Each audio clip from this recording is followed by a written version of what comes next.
अब सबको पता है तितली उड़ी उड़ न सकी। लेकिन क्या कभी आपने ये सोचने की कोशिश की है कि ऐसा क्या था कि वो बेचारी अबला नारी उड़ने से कासिर थी? तो चलिए आज मैं आपको सुनाती हूँ एक तितली की खौफनाक दर्द भरी दास्तान। तितली का जन्म पाकिस्तान के एक शहर मुल्तान में हुआ। तितली बचपन से ही गैर मामूली खूबसूरती की मालिक थी।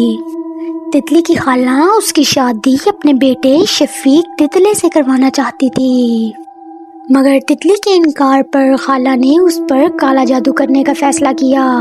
एक दिन खाला एक पोलन ग्रेन से भरा हुआ फूल तितली के लिए लेकर आई, जिस पर कब्रिस्तान की मिट्टी स्प्रिंकल की हुई थी, क्योंकि खाला चाहती थी अगर ये शफीक की नहीं तो किसी और की भी नहीं हो सकती। जैसे ही तितली ने उस फूल से अपनी भूख मिटाई, उस पर काला जादू हावी होने लगा। शुरू में तो कुछ महसूस ना हुआ, लेकिन एक दिन जब तितली अपना CSS का एग्जाम देने जा रही थी तो उसके पर अपाहिज हो गए और वो उड़ ना सकी। वो बेचारी बेयारो मददगार वहीं खड़ी रही और अचानक उसका BP लो होने लग गया।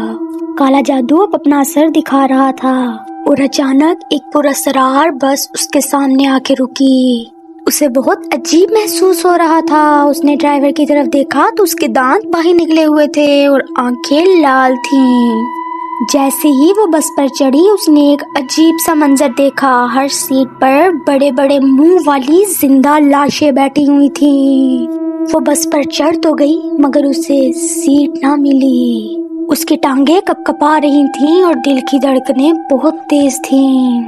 वहाँ एक सबसे नौजवान लाश, जिसे मरे हुए तकरीबन 200 साल हो चुके थे, वो तितली को गैर मामूली तरीके से घूर रही थी, जैसे कहना चाह रही हो भाग जाओ यहाँ से। मगर तितली की तो टांगें कांप रही थी और पर तो अपाहिज हो चुके थे, वो वहाँ से हिल भी नहीं पा रही थी।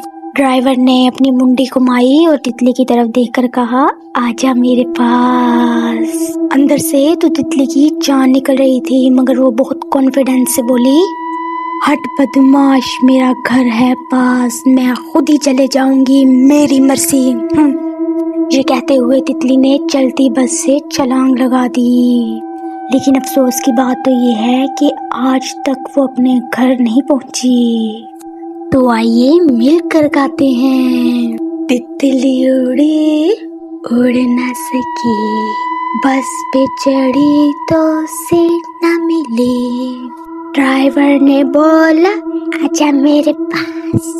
तितली बोली हट बदमाश, हट बदमाश, मेरा घर है पास।